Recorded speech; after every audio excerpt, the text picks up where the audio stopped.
নমস্কাৰ প্ৰিয় বন্ধুসকল, সকলোকে স্বাগতম জনাইছোঁ। মই জ্যোতিষী সৌৰভ শাস্ত্ৰী আপোনালোকৰ আগত লৈ আহিছোঁ আজি গ্ৰহৰ কিছু সৰু সুৰা প্ৰতিকাৰ। আগৰ ভিডিঅ'বিলাকতো মই গ্ৰহৰ প্ৰতিকাৰবিলাক দি আছোঁ, বহুতে চাই থাকে, বহুতে সুধি থাকে। গ্ৰহৰ কিছুমান সৰু সৰু প্ৰতিকাৰ আছে। গ্ৰহৰ প্ৰতিকাৰ কেতিয়া, কেনেকৈ, কিয় কৰিব লাগে তাৰ বিষয়ে মই চমুকৈ কৈ দিম আপোনালোকক। গ্ৰহৰ প্ৰতিকাৰ 1 নম্বৰ হৈছে আমাৰ গ্ৰহৰ কি দোষ বা কি সমস্যা, বৰ্তমান সমস্যা নে জন্মচক্ৰৰ সমস্যা নে আপোনাৰ সন্নাৰী চক্ৰৰ পৰা নক্ষত্ৰৰ পৰা এনে কিছুমান সমস্যা থাকে। আমি যেতিয়া আখৰা গোষ্ঠী জন্ম পত্ৰিকা চাওঁ তেতিয়া কিছুমান ভাল দেখা পাওঁ, যেনেকৈ ভাল যুগ, বুধায়িত্ব যুগ, উভয়চৰী যুগ, অনাশা যুগ, সুনকা যুগ, একাৱলী যুগ, এনেকুৱা বহুত ভাল ভাল যুগ আছে। এতিয়া ভাল ভাল যুগবিলাক যদিও দেখা পাওঁ কিছুমানৰ বহুত বেয়া চলি থাকে। কিহৰ কাৰণে? এতিয়া দেখা পাইছোঁ যে চতুৰাগৰি যুগ আছে বহুত মানুহৰ, কিন্তু বহুত ভাল ফল লাভ কৰা নাই। কিছুমানৰ কালসৰ্প যুগ আছে, গতিকে তেনে ক্ষেত্ৰত কিছুমানৰ বহুত ভাল হয়, কালসৰ্প যুগত কিছুমানৰ বহুত বেয়াও হয়। এতিয়া কি কাৰণত আমি ভাল যুগ থকাৰ পিছতো ভাল ফল লাভ কৰা নাই আৰু বেয়া যুগ থকাৰ পিছতো ভাল ফল লাভ কৰি আছোঁ? আচলতে আখৰা এখন এনালাইচিছ কৰা বহুত সহজ নহয়। বহুত জ্যোতিষী হৈছে, নতুন নতুন জ্যোতিষী, বহুতে চাই, কিন্তু যিকোনো তেনেকৈ চাই দিয়ে, তেনেকৈ ভাল বেয়া বুলি কৈ দিয়ে, ঠিক তেনেকুৱা নহয়। আখৰা এখন এনালাইচিছ কৰিলে বা আমি যেতিয়া তন্নতন্নকৈ চাওঁ, বহুতখিনি বস্তু চাব লাগে। আমি আখৰাখন চালে অকল জন্মচক্ৰ দি চোৱাটো বহুত উচিত নহয়। যিহেতু আমি মুখতে অকলে কওঁ যে দিন দশা, দিন দশা, দিন দশা মানে কি? দিন মানে হ'ল বৰ্তমান চক্ৰটো, আমাৰ বৰ্ষফল, গোচৰ ফল, বৰ্তমান চক্ৰ। তেনেকুৱাতে হৈছে দশা, ত্ৰিপাপ, সন্নাৰী, নৱতৰা, নৱাংশ। আমি নৱাংশ বিশেষকৈ বহুতে নাচায়, কিন্তু নৱাংশটো চোৱাটো বহুত দৰকাৰ।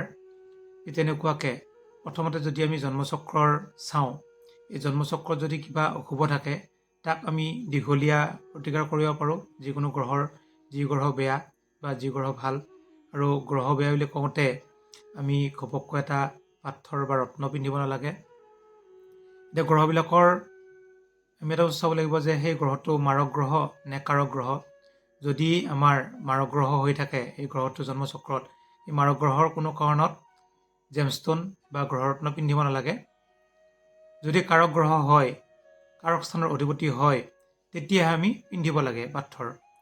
কিন্তু যদি মাৰক গ্ৰহৰ পাত্ৰ পিন্ধা যায় তেতিয়া কিন্তু এফেক্ট কৰিব পাৰে, সৰু সুৰা হ'লেও। গতিকে জন্মচক্ৰ যদি অশুভ হয়, আমি দীঘলীয়া প্ৰতিকাৰ কৰাটো দৰকাৰ। যদি বৰ্তমান চক্ৰৰ অশুভ হয়, তেতিয়া আমি চুটি প্ৰতিকাৰ কৰিব পাৰোঁ। যেনে শনি থাকে 2.5 বছৰ, গতিকে 2.5 বছৰ যদি আমি বৰ্তমান চক্ৰত কিছু অশুভ হয় শনিৰ কাৰণে, 2.5 বছৰৰ কাৰণে আমি কবচ ল'ব পাৰোঁ। গ্ৰহৰ মূল ল'ব পাৰোঁ শনিৰ কাৰণে, যিহেতু বৰিয়াল গছৰ শিপা, বগা বৰিয়াল পায়, শ্বেত বৰিয়াল পায়, এনেকুৱা শিপা আমি ধাৰণ কৰিব পাৰোঁ, তেতিয়া কিন্তু ভাল ফল লাভ কৰিব পাৰোঁ। যদি আমি ৰাহু বা কেতুৰ অশুভ পাওঁ, তেতিয়া ৰাহু কেতুৰ কাৰণে আমি ৰাহুৰ কাৰণে বগা চন্দনৰ মূল পিন্ধিব পাৰোঁ। যদি বগা চন্দন আমি বিচাৰি নাপাওঁ মূলটো, আমি যিহেতু বগা চন্দনৰ টুকুৰাবিলাকো পায়, সেই টুকুৰাও কাটিও ধুনীয়াকৈ এটা বিস্তাৰ ভিতৰত ভৰাই লৈ পিন্ধিব পাৰোঁ। কেতুৰ কাৰণে আমি অশ্বগন্ধা পিন্ধিব পাৰোঁ, তেতিয়াও আপোনালোকৰ বা আমাৰ কাম হয়। গতিকে ঠিক তেনেকুৱাকৈ ছুটি হ'লে 1 বছৰৰ কাৰণে তাত কোনো গ্ৰহৰ ৰত্ন নিপিন্ধিলেও হয়। বা কিছুমানে গ্ৰহৰ পূজাও কৰে, গ্ৰহৰ দান দক্ষিণা দিব পাৰে, চণ্ডাল ভোজন বা হৰিজনৰ ভোজনী আপোনালোকে দিব পাৰে, তেতিয়াও কিন্তু ভাল ফল লাভ কৰিব পাৰি। যিহেতু ৰাহু কেতু চণ্ডাল ভোজনী দিয়া কাৰণটো এটাই, ৰাহু কেতু যিহেতু অসুৰ, বাকী গ্ৰহবিলাকে মদ মাংস এইবিলাক দিয়া নহয়, কিন্তু ৰাহু কেতুক দিব পাৰি, সেইকাৰণে চণ্ডাল ভোজনী বুলি কোৱা হৈছে। ৰাহু কেতুৰ চণ্ডাল ভোজন, ৰাহু কেতু অসুৰ বুলি কওঁতেও গ্ৰহকেইটা বেয়া নহয়। ৰাহু কেতুৰ কাম হৈছে বাকী গ্ৰহক উচতাই দিয়া। যদি শনিৰ লগত ৰাহু কেতু থাকে বা ৰাহু বা কেতু, তেতিয়া ৰাহু গ্ৰহটো বিশেষ বেয়া নকৰে, কিন্তু শনিয়ে বেয়া কৰে। ৰাহুৰ লগত যদি বুধ থাকে, বুধ গ্ৰহ কিন্তু বেয়া কৰে। যিহেতু বুধ হৈছে বুদ্ধিৰ মালিক, বাক্যৰ মালিক, কথা কোৱাৰ মালিক, গতিকে বুধ যেতিয়া বেয়া হয় বা ৰাহুযুক্ত হয় তেতিয়া বোধে কিছু এফেক্ট কৰে। আৰু এটা বস্তু আমি চাম যে বৃহস্পতি যিহেতু এটা বছৰ থাকে, গতিকে এটা বছৰৰ কাৰণে যদি কিছু বেয়া হয়, বৃহস্পতি যদি নিচস্থ হৈ থাকে, অশুভ গ্ৰহৰ লগত থাকে, যদি শত্ৰু গৃহত থাকে, তেতিয়া কিন্তু কিছু অশুভ ফল প্ৰদান কৰে। লগতে তৃতীয় ষষ্ঠ একাদশত যদি থাকে, অষ্টমত থাকে, দ্বাদশত থাকে, তেতিয়া কিন্তু ৰাহুই বা বৃহস্পতিয়ে কিছু অশুভ কৰে। গতিকে বৃহস্পতি তেনেকুৱাকৈ আমি চাব লাগিব কোনটো স্থানত আছে, বৰ্তমানৰ কথা কৈছোঁ মই। তেতিয়া আমি এটা বছৰৰ কাৰণে প্ৰতিকাৰ কৰিব পাৰোঁ। আৰু প্ৰতিকাৰটো আমি কবচ ধাৰণ কৰিব পাৰোঁ এটা বছৰৰ কাৰণে। গ্ৰহৰত্ন নিপিন্ধিলেও হয়, গ্ৰহৰত্ন যিহেতু বহুত দাম, গতিকে দীঘলীয়া কাৰণে পিন্ধিব লাগে। এটা বছৰ পিন্ধি আকৌ খুলি পেলোৱাতকৈ নিপিন্ধাই ভাল। গতিকে তেনে ক্ষেত্ৰত বৰ্তমান সময়ত আমি এইকেইটা কৰিব পাৰোঁ। আৰু এটা বস্তু চাব পাৰোঁ যে কেতিয়াবা কিছুমানৰ প্ৰমোচনৰ যুগ থাকে, কেতিয়াবা ডিমোচনৰ যুগ থাকে, কেতিয়াবা বহুত দূৰত প্ৰমোচন হোৱা যুগ মানে ট্ৰেন্সফাৰ হোৱা যুগ থাকে। এইবিলাক যুগতো আমি সৰু সৰু প্ৰতিকাৰ কৰিব পাৰোঁ। দান দক্ষিণা দিব পাৰোঁ, ভোজনি দিব পাৰোঁ। এটা ভোজনি দিলে 100% কামত আহে, কিন্তু মানুহে ভাবে যে ভোজনিটো দিলে কি লাভ হ'ব, কিন্তু ভোজনিৰ পৰা কিন্তু বহুত ভাল এটা ফল লাভ কৰিব পাৰি। প্ৰত্যেকটো গ্ৰহৰ ভোজনিবিলাক অলপ বেলেগ বেলেগ, ৰবিৰ পৰা কেতুলৈকে। গতিকে তেনে ক্ষেত্ৰত ৰবিৰ যদি আমি ভোজন দিব লাগে, ব্ৰাহ্মণক ভোজন দিব লাগে, তেনেকুৱাকৈ মই কৈ দিম। বহুতে মানে কি হয়, জ্যোতিষীবিলাকে লিখি দিয়ে যে ব্ৰাহ্মণ ভোজন, প্ৰত্যেকটো গ্ৰহৰ তেনেকুৱাকৈ ব্ৰাহ্মণ ভোজন বুলি কৈ দিয়ে।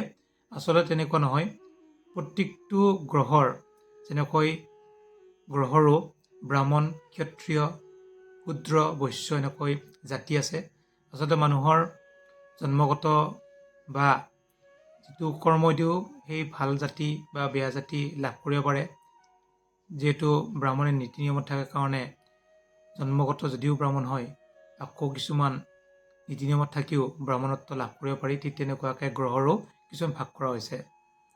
গ্ৰহবিলাকক যেতিয়া ৰবি যিহেতু উচ্চ বা আমাৰ বিশ্বব্ৰহ্মাণ্ডৰ প্ৰথম গ্ৰহ বুলি ধৰা যায়, যিহেতু ৰজা, গতিকে ৰজাৰ প্ৰতিকাৰবিলাক অলপ বেলেগ।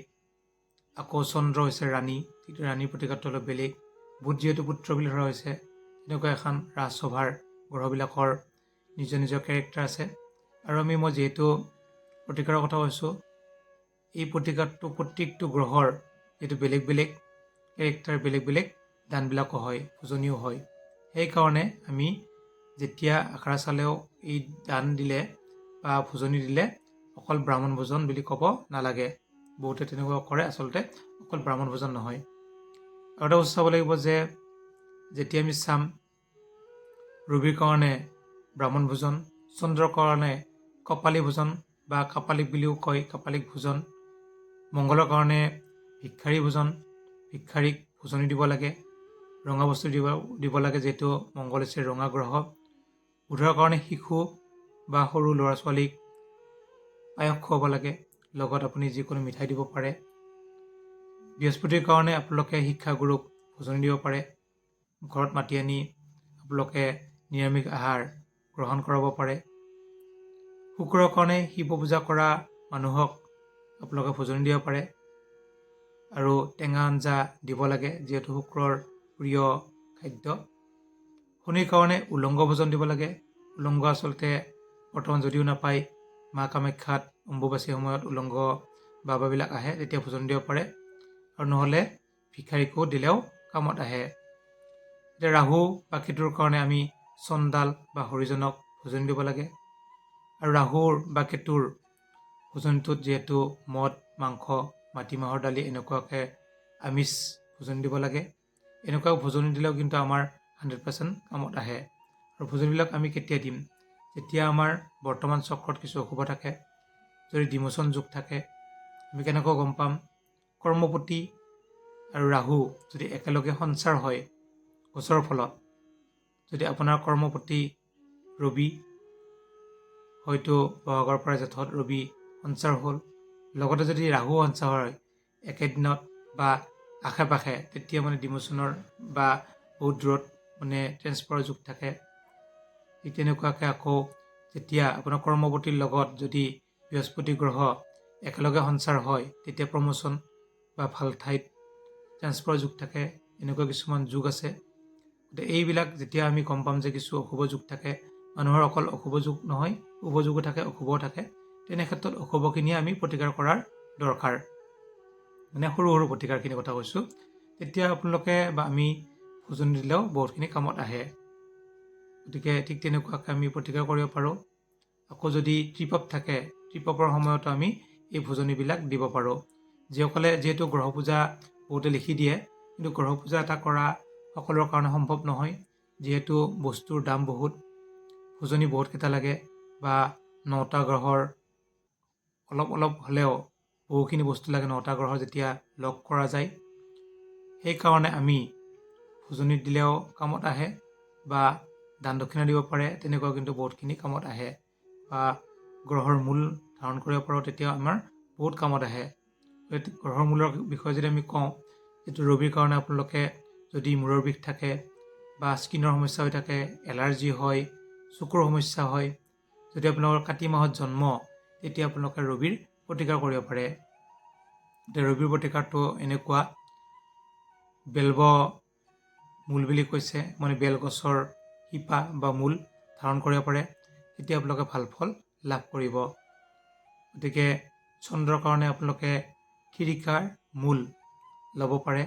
চন্দ্ৰ যদি দুৰ্বল হয়, মানুহৰ মানসিক সমস্যা হয়। আৰু বৃশ্চিক ৰাশিৰ যদি কম ডিগ্ৰীত 3 ডিগ্ৰী 4 ডিগ্ৰীত যদি আপোনালোকৰ চন্দ্ৰ আছে, তেতিয়া আপোনালোকে খিৰিকা মূল ধাৰণ কৰা বহুত দৰকাৰ।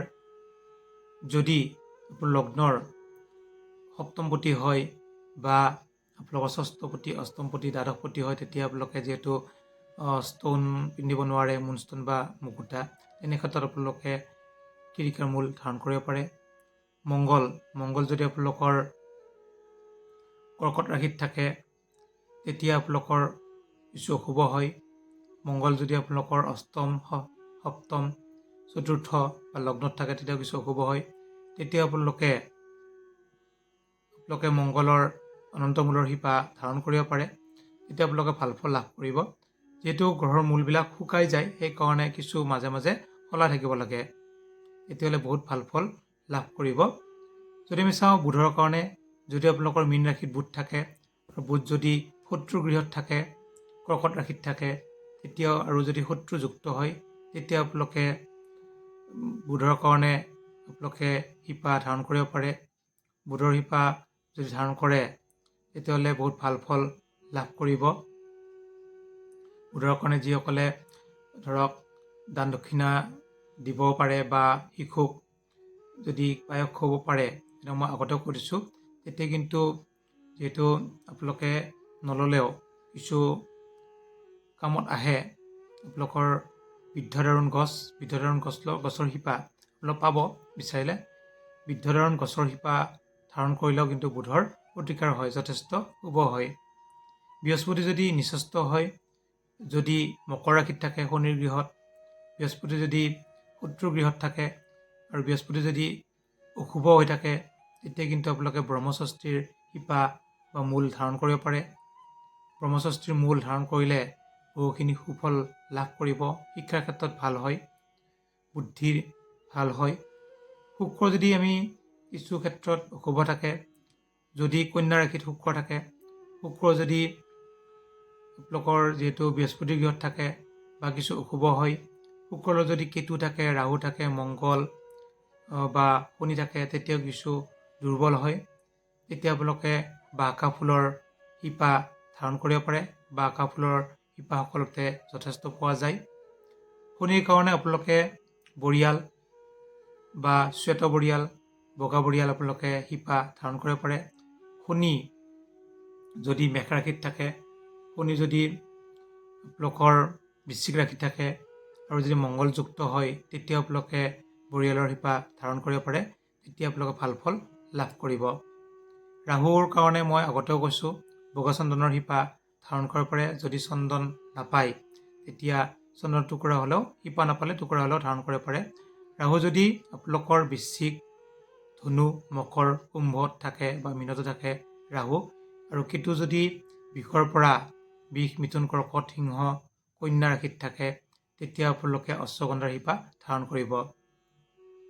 আকৌ কৈছোঁ, ৰাহুৰ কাৰণে আপোনালোকে বগা চন্দনৰ শিপা ধাৰণ কৰিব পাৰে, নাপালে বগা চন্দনৰ টুকুৰা আপোনালোকে তাবিজৰ ভিতৰত ভৰাই লৈ ধাৰণ কৰিব পাৰে। আৰু কেতুৰ কাৰণে অশ্বগন্ধা শিপা ধাৰণ কৰিব পাৰে। এনেকৈ গ্ৰহৰ প্ৰতিকাৰ কৰিলে আপোনালোকে বহুতখিনি সুফল লাভ কৰিব। মই সৰু সৰু প্ৰতিকাৰকেইটা কৈ দিছোঁ।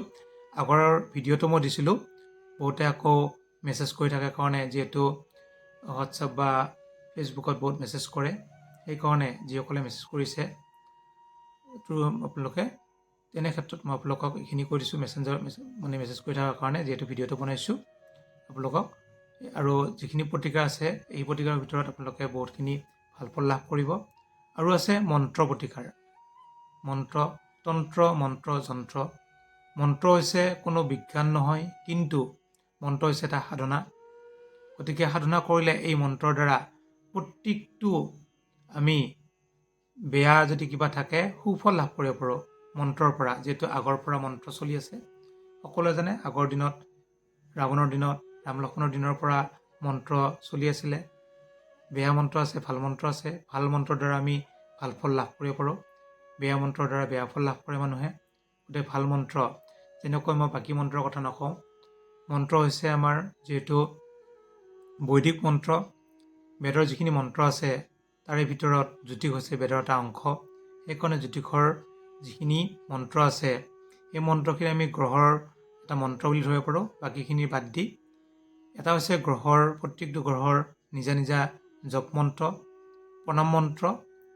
আৰু হৈছে নক্ষত্ৰৰ, যিহেতু সকলোৰে নক্ষত্ৰ আছে, ২৭টা নক্ষত্ৰৰ ভিতৰত সকলোৰে নক্ষত্ৰবিলাক আছে নিজৰ নিজৰ নক্ষত্ৰ।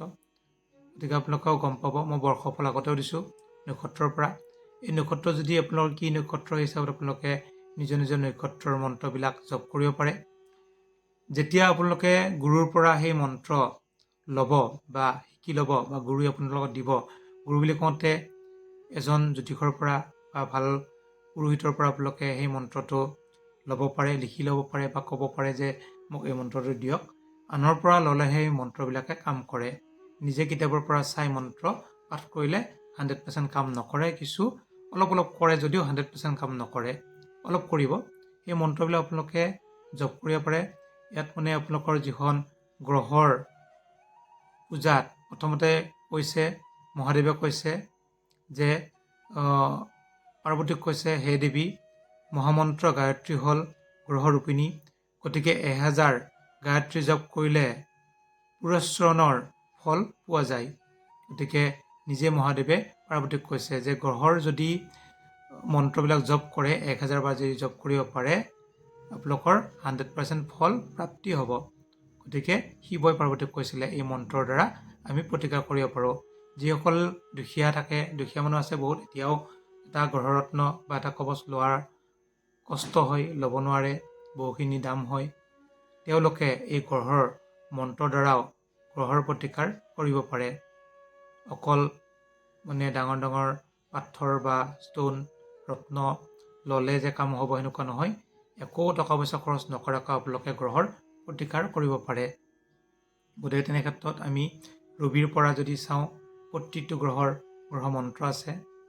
গতিকে সেই মন্ত্ৰবিলাক, গায়ত্ৰী মন্ত্ৰবিলাক পাঠ কৰিব পাৰে। মই চমুকৈ কৈ দিম এবাৰ, আপোনালোকে যদি চাই মাতিব পাৰে কেতিয়াবা। ৰবিৰ গায়ত্ৰী মন্ত্ৰ হৈছে, গায়ত্ৰী মন্ত্ৰ যিহেতু সকলোৱে জানে বহুত পাৱাৰফুল। এই মন্ত্ৰবিলাক আমি কিতাপত পোৱা যায় যদিও গুৰুৰ পৰা ল'লেহে কামত আহে।